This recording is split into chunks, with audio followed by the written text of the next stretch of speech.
Welcome to the Industry Angel Podcast. We hear from the best business minds across the globe. Entrepreneurs, social influencers, marketing mavens, and sales rock stars. We've got them all. Here comes your weekly dose of inspiration with your host, Ian Farah. Welcome to episode 79 of the Industry Angel. January is behind us already. Here we are, February. What a pretty full-on month January was. It's been a month where I've had so many fantastic messages from you all. I had a lovely message here from Anne English and a 5-star review on Apple Podcasts. Thank you, Anne. Anne enjoyed episode 70, which was Redefined Impossible with Sean Swarner, and episode 65, the Sean Anderson Go the Extra Mile. And also mentioned she enjoys the fact we hear from fascinating people from around the world. Well, that's always been my goal, to keep this diverse, and I think you all may enjoy what I've got in store in the next few weeks. Regular listener Owen Jones enjoyed fellow Cardiff resident Kyle Davies from episode 77, and I also had a fantastic message from Simon Lowe about that episode, which you may remember was all about work-related stress. And you might recall I shared my story of burnout. Well, Simon also shared his story with me, and he'd suffered similar symptoms.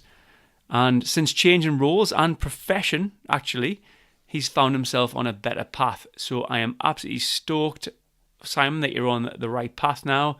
Thanks for getting in touch. I'm super pleased you found that helpful. I'm convinced more than ever now that I need to get people together, maybe on a 2-day retreat, and maybe help one another. So I'm going to have a think about that. So again, thank you so much for all your messages and for recommending the podcast to others. It really helps. So remember to do that review for me as well. That would be brilliant. Okay, let's get on to today's guest. Today we have a returning guest on the show, the most handsome productivity, impact and personal development expert I know, Dr Simon Raybould. Hello, my friend. Hello, Ian. How you doing, man? I'm good. Obviously, I only know one productivity, impact and personal development expert. And the logic of that is that I'm also the most ugly personal productivity impact you know. Yes. Well, is your glass half empty or full? No, I'm just a realist, and I know you. I've met you. Right. I'm going to put an image on the website so people can make their own mind. Sounds like a plan. Right. So you've got a new project under your belt. Yeah, the AIR project. I'm looking forward to... I want to hear all about it. Well, it's an acronym. AIR is an acronym to help us get more done, but the phrase we use is get more done and stay sane. And the important thing about this getting more done stuff is any fool can get more done by getting up before they went to bed the previous night. Well, yeah, fantastic. But that's not what life is about. That's not the point of it. So the acronym AIR stands for Act, Inform, Restore. And ACT is kind of what you get paid for. Inform is how you learn to be better at what you get paid for. And restore is how you mend your head when your brain is bleeding out of your ears, so that your head's back in the game, as it were. Because you've probably heard some of the stuff coming out of Scandinavia at the minute, where they've done some research into how long people can actually work for. And it turns out that most of us can only do brain work for about 6 hours. Right. Which is fantastic, except that we're being paid for 8 hours or working for 9 hours, 10 hours, 12 hours, whatever. Well, wouldn't it be more sensible to do something with the extra hours that we're working and getting paid when we're not being productive? And that's what the inform and the restore are all about. So rather than just work, you work, and then learn how to do something different and better, and because you're not costing your employer any time at that point, because your brain's already dead. So you might as well use that time to do something useful for people. That's 6 hours. That we're not talking 6 hours straight. We're talking having a couple of breaks, having a lunch hour. It's still 6 hours. Yeah. I mean, some people, there's a wide range of, that's the average. There's a wide range in that.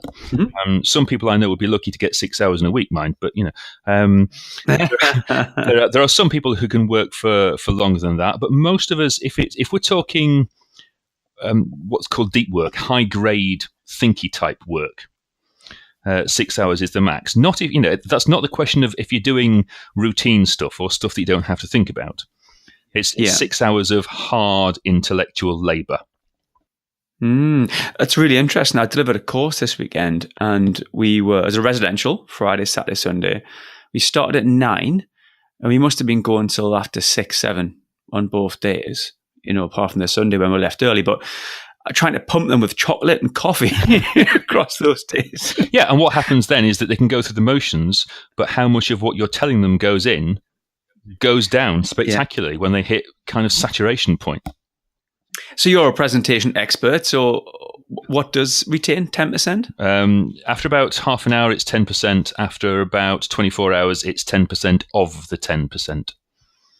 Ooh, my word. Yeah, scaring it. So if you're doing presentations, sometimes you have to really pull a rabbit out of a hat to get people to remember what it is that you're telling them. Yeah. Yeah. Oh, my word. Have we digressed? Already. We're only 3 minutes in. I know, rubbish, are we? I blame you. You're the host. I know. That's fine.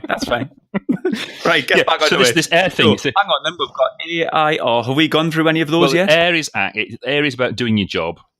Inform is about learning better. Okay, I'll give you an example of Inform. Have you ever found your software updates and there's this little pop-up box that appears in front of you that says, "What's new in Word 92.6?" You know, that kind of pop-up? Yeah. If you're like everybody else I've ever met, your response to that is 2 words, the second of which is off, followed by the phrase, "I'm busy, leave me alone," and you just click the little button to get rid of it, right? Okay. Now, wouldn't it make more sense if just every now and again you set aside some time to actually click that button to find out how words get... Okay, so here's an example. I spent some time recently working with some PAs, personal assistants, and I asked them how many of them they were using Word as their software. All of them, because they were sad. And I asked them... don't get your Apple And I asked them how many were writing reports with titles, subtitles, headings, subheadings, all of them, of course, right? And then I asked them to describe how they formatted their subheadings. And a good half of them, now remember, these are professional users of the software, a good half of them did the old click drag thing to highlight the text that they wanted to turn into the heading. And then they changed it to bold and increased the size and center justified it and stuff like that. And it took them, they reckoned, about 30 seconds to get it just as they wanted it. Now, the proper way you do it, and I'm sure I can hear people listening to this podcast now screaming at us from all over the world going, the proper way to do it is triple click, styles, heading, done. And that takes about 5 seconds.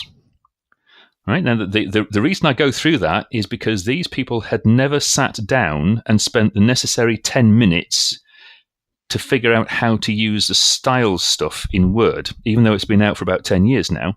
Okay. But that 10 minutes that they had invested, what I'm calling the Inform stuff, if they'd spent 10 minutes learning how to do that, they would have saved 30 seconds every time they wanted to make a title or a subheading or a subheading or a whatever. Can you imagine how much of their life they have wasted formatting titles simply because they were too busy in the short term to learn how to use their software properly? And that's just one thing across the day. There's probably about another 10, yeah?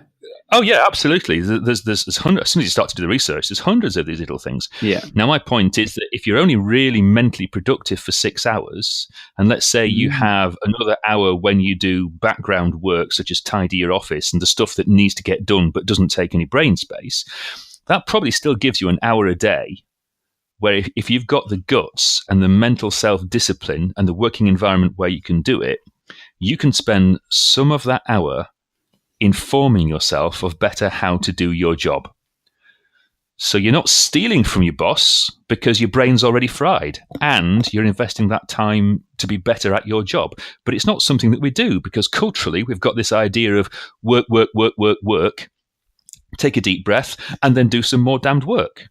I spoke to this a client last week, and I asked if they'd had anything written down in terms of process, so like an operations manual, a playbook, and they said, no, we don't need that.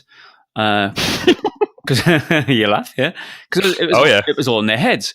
And of course, people might go on vacation, people might get run over by a lawnmower, and what happens there? So I've tried to persuade them to get this process written down. But not just that. It's the fact that sometimes processes, they may be a kind of month apart, and you've got to sort of relearn, haven't you?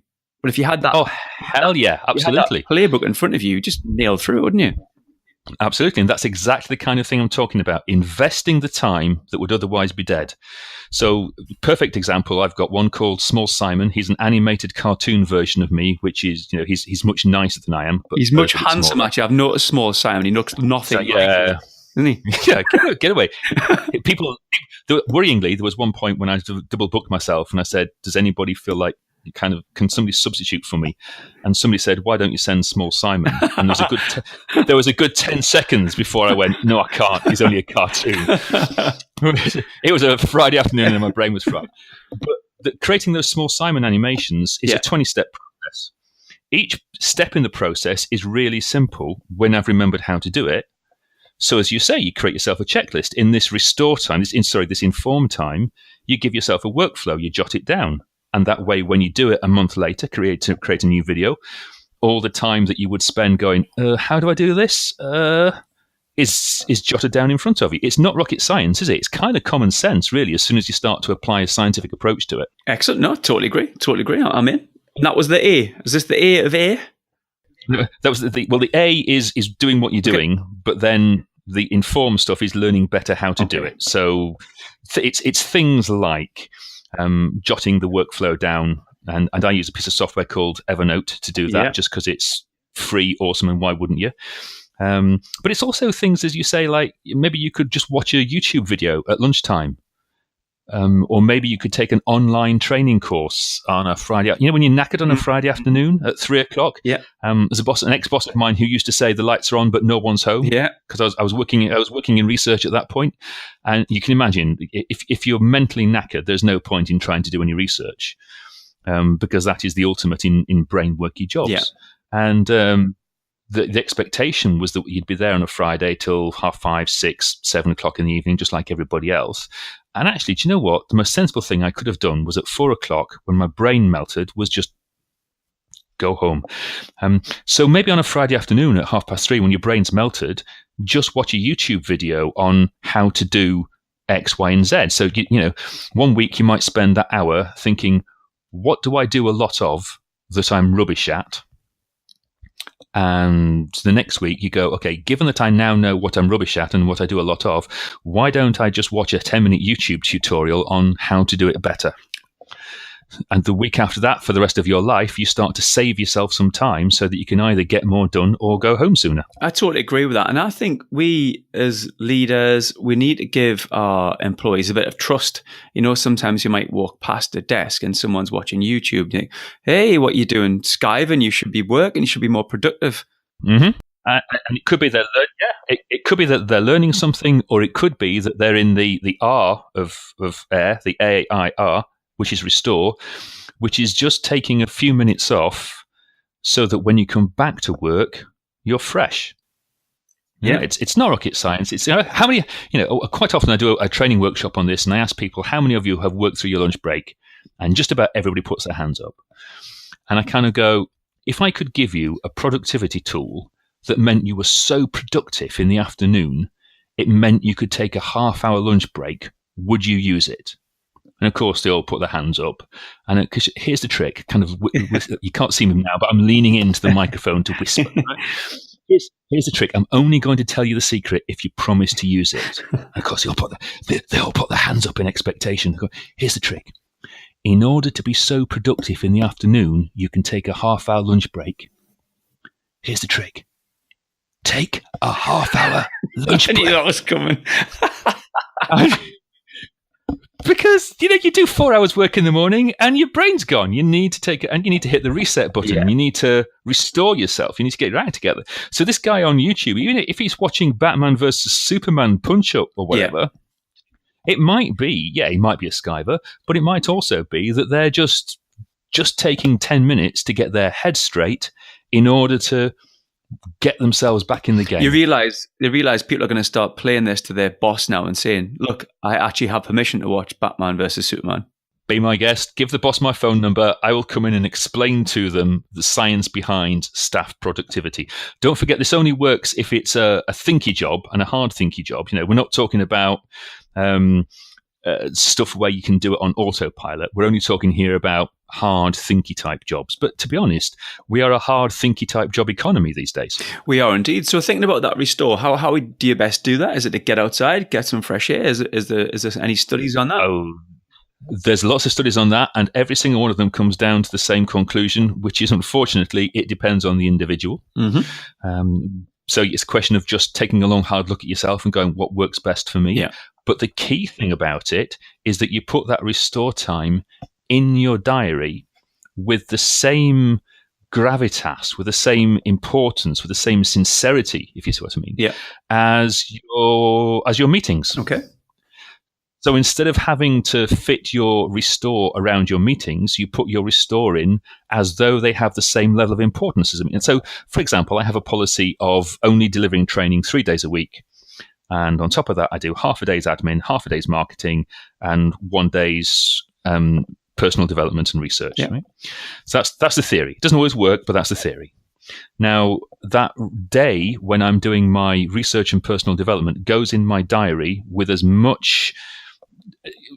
I don't know what the word is. Somebody give me the right word for it. As much gravitas, as much importance it to has me to be as my... That's what I say. Yeah, that's it. And that's not to say if someone comes along and says, Simon, I want you to give you £5,000 to work on Friday, and I look on Friday and go, oh, I'm not doing that because I've got a gym session in. You can keep your £5,000. I do not want your £5,000. I would rather go to the gym. That's not going to happen. I'm going to sack the gym off in order to take £5,000.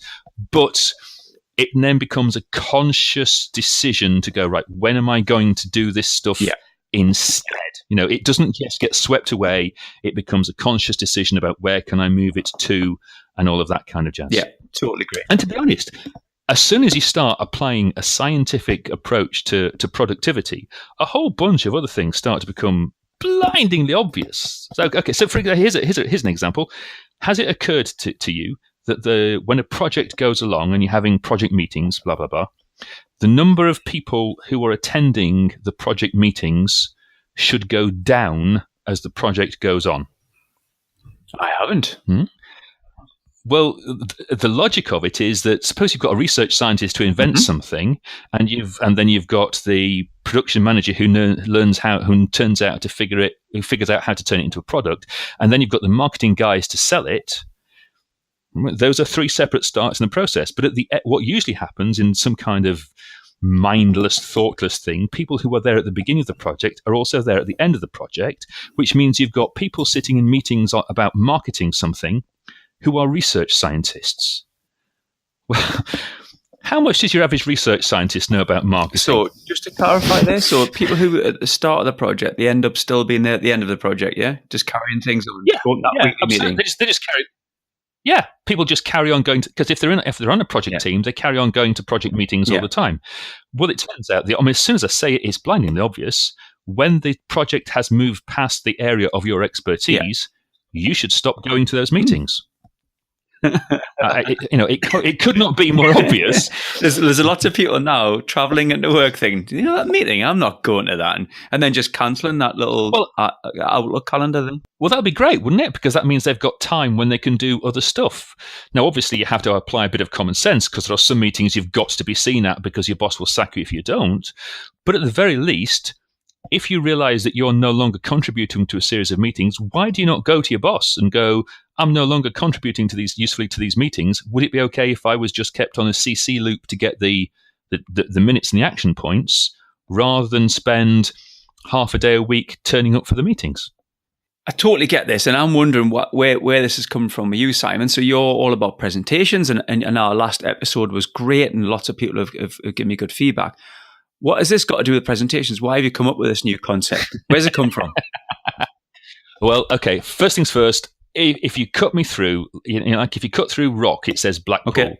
If you cut me through, it says research scientist. That's what I started out as. That's what I was for 24 years. And I only got into presentation stuff in order to make science more accessible to people.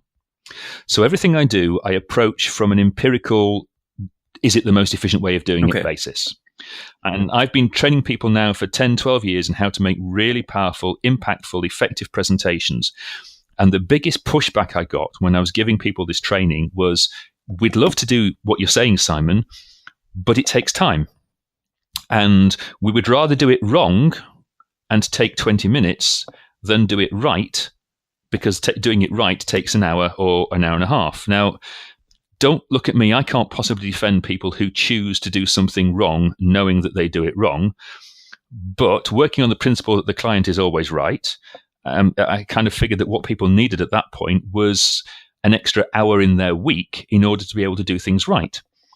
And then I kind of looked at my own productivity and realized that I was probably twice as effective as most of the people I know, looked at what it was that I was doing, and then read the research and discovered that by pure dumb luck, to be honest, by pure dumb luck, I was working in a way that the research science tells us we should be doing. So do you remember the last time I was talking to you, I was talking about Presentation Genius, which became a number 6 in the top 10 best-selling book list. I wrote that in 3 months as well as researching it. But at the same time, I also spent more time with my family, more time with my friends, more time with my kids, helped my kids move house, go on a family holiday, ran a small business, and wrote the book, all in a 3-month period. And that's a level of productivity that I can justifiably, I think, be borderline smug about, because I spent more time with I spent more time with my friends and my family in those 3 months because I was disciplined about how I was using my time. So this is just discipline, being productive, being planning, getting things in your diary, just because of your research background, you've just took that into business. Yeah. Well, here's an example. Here's an example. If I described a sigmoid curve, I'm not sure you'd know what it was, but basically take an S shape and flatten it and lean it forwards. That's called the sigmoid curve. And that's what your productivity curve looks like over time. So the first 10 minutes of starting a project, you don't get anything out. You spent 10 minutes is spent booting up your computer, figuring out what you're doing, sharpening your pencils, turning the lights on, making a cup of tea, whatever. And then you get gradually more and more productive, right? Mm-hmm. So the next 10 minutes, you get something done. And the 10 minutes after that, you get more productive. And then 10 minutes after that, you get more productive. But the 10 minutes after that, or whatever, it starts to flatten off a little bit. And you get to the top of the S curve. So in a 10-minute period, after about an hour, you still get more done, but you get a little less extra done than you did the previous 10 minutes. This would be so much easier if I could draw it. But I've had most of it. Yeah, okay. Now, what most people do is just carry on working on a project until something interrupts them. They've got to go to a meeting or whatever. But as soon as I describe that graph to people, the obvious thing to do is to go, as soon as I've stopped being productive, as soon as that graph has started to flatten off, what I should do at that point is stop working on this thing that I'm working on now. And all the time that I would otherwise spend working on it between now and when I would otherwise stop, I should either spend with my kids because I'm not productive, or I should do something else. It's not rocket science. It's a bit common sense-ish as soon as I say it like that. But the problem with common sense is that it's not common, because we've got this cultural thing where it's all about do stuff and do stuff and do stuff and do stuff without ever stopping to think about how we do things.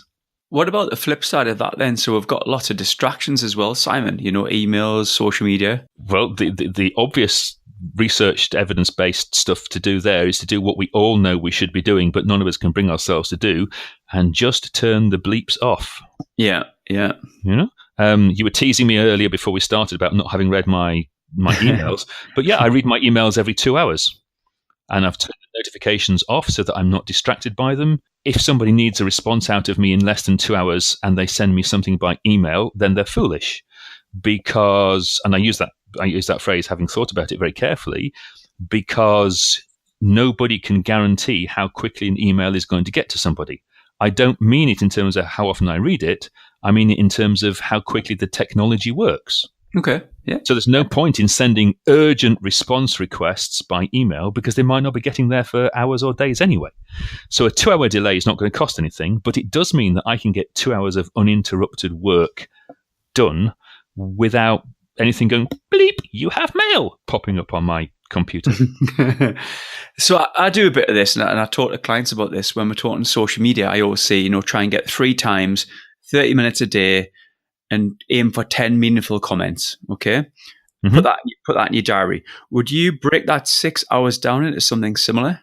Yeah, but I might do it a little more subtly. Okay. So, for example, I'm pretty sure that if everybody listening to this goes through their email inbox and looks at the emails that they've got for the last, week or month, there's bound to be somebody who has sent them lots of emails which contain absolutely no useful information. Yep. All copied in the rubbish, yeah. Yep, you're copied in. But now every time they send you an email, you've got to spend a couple of minutes discovering that it contains no useful information. Fair enough, right? Now, if they send you, let's say, 10 emails a week, and each email costs you 2 minutes, that's 20 minutes a week, right? Let's be just conservative about it, maybe half an hour for the sake of argument. If they never produce anything that contains any useful information, why not bite the bullet and write an email filter that takes emails from that person and puts them in a little intro? I'm wondering where this is going to go. Is it the junk? Yeah. Well, maybe the junk is a bit too hard for people to do, but maybe just put it in a folder for read later, so that emails from that person never actually pop up in your in tray. And in all seriousness, I literally know somebody who spent 10 years never receiving an email from his boss. Yeah? His boss's secretary, hell yeah, they turned up on his desk and flashing red icon. But his boss never sent emails. He realized after 6 months, his boss never sent emails that were any use. So he automatically deleted emails from his boss. In 10 years, he got into trouble 3 times. But in terms of how much energy it cost him to recover from those 3 times, compared to the hundreds of hours it saved him not having to read his boss's emails, it was definitely worth the... Can you see where I'm going with the kind of the ratio stuff? It's definitely worth considering not reading emails from certain people, or putting them in folders so you can read them later. Or, to be honest, it's not difficult to think of examples as soon as you start applying this concept of time management being about what is worth the effort. Yeah, so think about that concept, and Simon. So time management, what's the first stage? Do you sit down and actually say, where can I chop bits out of my day? What can I streamline to get me half an hour? Or? No, the best starting point is to ask yourself, what does good enough look like?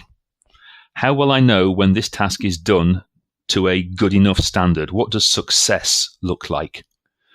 Because let's be brutal. Good enough is by definition good enough. And anything over and above that is just filled in by your ego. There's a sentence to let that one resonate.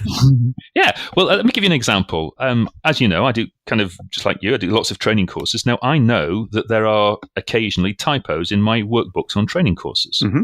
That is despite the fact that when I've written them, I proofread them. I get a member of my team to proofread them, and I send them to a professional proofreader. Now, the hassle-benefit ratio, that's the jargon that we use, the hassle-benefit ratio of having a second proofreader make sure that the typos that do sneak through that process, to make sure that they get caught, it's just not worth it. Because good enough for my workbook means sufficiently few typos to mean that it doesn't get in the way of the learning experience of my clients. Sure. Yeah. And once my clients have looked at the workbook and gone, okay, I want to learn from this guy. He knows what he's talking about. The workbooks look good. The occasional typo is not going to put them off. So it's not worth the extra time, energy, and effort of having a 4th proofreader. Yeah. Does that make you with me? So the first step in this process is to ask yourself, what does good enough look like? How will I recognize good enough? And then the second step in the process is to find some kind of process or mechanical system or whatever that tells you when you have got to good enough. Because in the heat of the moment, everybody just works and works and works. Yeah. So you need some kind of system that goes bleep and says, have you done enough? Have you got as far as you need to go? If yes, stop. If no, carry on working. It's, again, not difficult, not rocket science, but it just requires people to have a mindset of maximum productivity and maximum fun as opposed to mindlessly doing stuff. Yeah, I mean, there's times when I've been towards the end of the day and I've cleaned the email inbox out, looking at my checklist on my desk here and everything's sort of crossed off and you think, right, what's next? And you sort of bimble around looking for things the company to do. Would you recommend you just turn the machine off and just head off? Bimble, I have to say, bimble. That's the word of the day. Bimble, fantastic. We use the word footle around here. We footle around, but bimble is a great word. Yeah, if your brain is shot, you're far better off taking a break, doing some restore time, which might be going home, or might be going to the gym, or might be going for a walk in the park, or whatever it is, rather than just carry on doing stuff. Because if your brain is shot, you're going to be so inefficient, you're going to be so unproductive that it's just not worth the effort. You would be better off. Okay, the old analogy of doing this would be sharpen the saw, right? It's as simple as that. You can chop trees down until your saw is blunt. So your options at that point are either carry on chopping the wood with a blunt saw, which is just plain stupid, or take 10 minutes out to sharpen the saw. Excellent. And as soon as I put it like, it's a blindingly obvious thing to do, isn't it? But we forget about it in the heat of the moment. So all I'm talking about here is applying a common sense, scientific, empirical evidence base to getting stuff done. And the beauty of it is that as soon as you start to apply that system, it also allows you to spend more time with your family, with your friends, and yada yada. I'm making the heroic assumption that people want to spend time with their family here, of course, which is always not necessarily a given. Not with my family, though. Well, obviously, if my wife's listening, I love you very, very dearly, and I want to spend all my hours with you. Of course, I do, darling. Just not necessarily the rest of your family. Oops! Did I say it out loud? So you're really passionate about this, okay? And you've give our listeners some good things to think about there. What are you going to do with this? So you talked about presentations, and you created a book, and that's what you took to market. What about this? And how are you going to take this? What do you want to change? What does success look like to Simon on this? What success looks to Simon on this one is lots of people being able to get more done and have more fun at the same time. And the way I'm helping them do that at the moment, we're building a Facebook community in a closed group. There's a newsletter, there is a podcast, there is a YouTube channel, and there will be a book and an online course as soon as the editors have finished with them. Wow. So you're going all in. Going all in. And to be honest, it's not as difficult as I'm kind of making it sound, because with a bit of common sense and a bit of, do you know what, sorry to have had it for today, you don't work into the small hours of the morning, because that's just pointless anyway. You take some time to be with your wife or your friend or your lover or your wife's lover or whoever. Yeah, excellent. And it's as long as, whatever it remains fun, it's canny. Yeah, no, I love it. I totally get it. And I think you're coming from you mentioned your research background there. I think other people come at this with a mindset and a bit of fluffiness, not wanting to be derogatory of other people. I don't know. I've seen this around, and it's just, but you're actually coming with some backed up facts, which I like. Yeah, I don't mind fluffy, as long as fluffy doesn't get in the way of me doing it empirically. So I sat down, I read some of the research papers, I started to look at what it is that the research scientists say about how to be productive, and it turns out that a lot of it is just blindingly obvious common sense. Yeah, brilliant. Oh, come on, you know yourself. When you are knackered, what's a sensible thing to do? Carry on working pointlessly and stupidly and making mistakes, or take a break? Yeah. Put like that, it's not a difficult question, is it? It's not really. So what's going to happen now, don't you? So you've got try me. Lots of people driving into work now thinking, right, that's me finishing at 3. I'm going to watch Batman versus Superman for a couple of hours.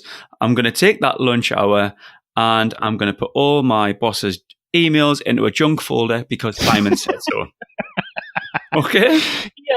I did it. I said, apply common sense to everything I've said. Right, okay, there's the disclaimer, guys. There's the disclaimer. Well, Simon, thanks very much again for coming to the show. You're the first man to return. Yay! Wow. Is there some kind of badge or something? There's that not. goes with that? No, you're not getting anything. No badge. Damn it. What was the point? I'll give you a high five next time I see you. You're on. Right. You're on. We're going to put all those links in the show notes because you've got some good stuff there. And you're now a podcaster, so we'll put something in the notes there for people to learn more about the most handsome productivity, impact, and personal development expert I know. Thank you, Simon Raybould. Absolutely my pleasure. Have fun, man. Take care. Thank you to our friend of the show, Dr Simon Raybould. I totally got that, and I try to implement this concept into my work and with clients. I think what I could get better at is process. So maybe I need to eat a bit of my own dog food on this. I often have tasks that have multiple steps, such as this podcast, for instance. What I also talk a lot about is delegation. So if these tasks are documented in a process, it's much easier for someone to take them over from you. I'm also guilty of maybe working too many hours. And since I spoke with Simon, I've actually implemented the recover bit. It's really been on my mind. So maybe taking a length of time to refresh and reset the brain, ready for amazingness. But the overarching statement of this for me, and when it really hit home, Simon just said one nice sentence, which was, get more done, have more fun. Until next time, I'm Ian Farrer. This is the Industry Angel, and thanks for listening.